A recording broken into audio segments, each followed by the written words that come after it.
है कि चुनाव लड़ा जाता है विधायकों के दम पर और उपचुनाव लड़ा जाता है सहानुभूति कार्ड के दम पर। अब आप ये सोच रहे होंगे कि आखिर ये सहानुभूति कार्ड क्या है जिसकी हर बार उपचुनाव में चर्चा होती है। और इस बार भी सलूम्बर में यही कहा जा रहा है कि भाजपा ने सहानुभूति कार्ड खेला है।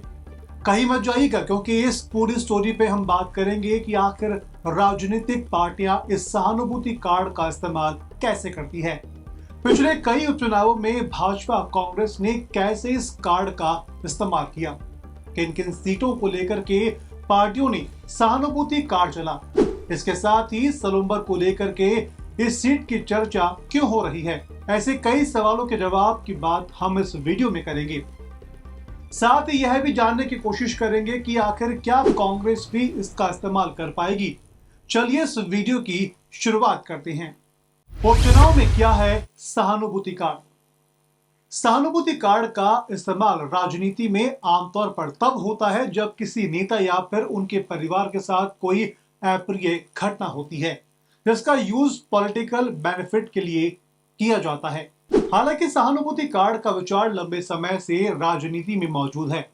20वीं सदी में कई घटनाओं के बाद इसे व्यापक रूप से उपयोग में लिया जाने लगा। हालांकि कुछ ऐतिहासिक राजनीतिक घटनाएं ऐसी थी कि जिसमें इंदिरा गांधी की हत्या के बाद 1984 के चुनावों में कांग्रेस पार्टी द्वारा जनता की सहानुभूति को चुनावी समर्थन में बदलने का उदाहरण हम दे सकते हैं। ऐसी ही कुछ घटनाएं हैं जिसमें सहानुभूति कार्ड का इस्तेमाल लोकप्रिय हुआ।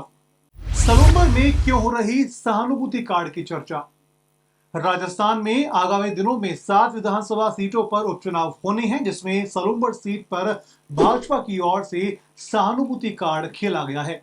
जहां 2023 के चुनावों में सलूम्बर से अमृता मीणा ने जीत दर्ज की थी, लेकिन कुछ दिनों पहले उनका निधन हो गया था। आपको बता दें कि 7 सीटों में से केवल एकमात्र सीट सलूम्बर थी जहां से बीजेपी के उम्मीदवार की जीत हुई थी। अब उनकी मौत के बाद सलूम्बर से उनकी पत्नी शांता देवी को उम्मीदवार बनाया गया है, जिससे उन्हें सहानुभूति का फायदा मिल सकता है।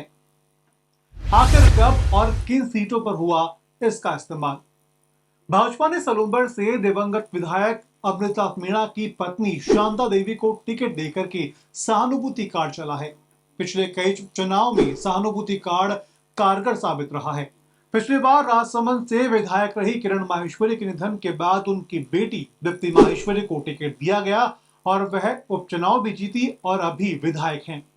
कांग्रेस राज्य में हुए उपचुनाव के दौरान कांग्रेस और बीजेपी ने दिवंगत विधायकों के बेटे बेटियों को टिकट दिया और वह चुनाव जीती। राजनीतिक पार्टियों की इस रणनीति से एक बात तो साफ तौर पर सीखी जा सकती है कि मौका कैसा भी हो, राजनीतिक पार्टियां उसे भुनाना जानती हैं। इस बार सलूम्बर में भी कुछ ऐसा ही हो रहा है।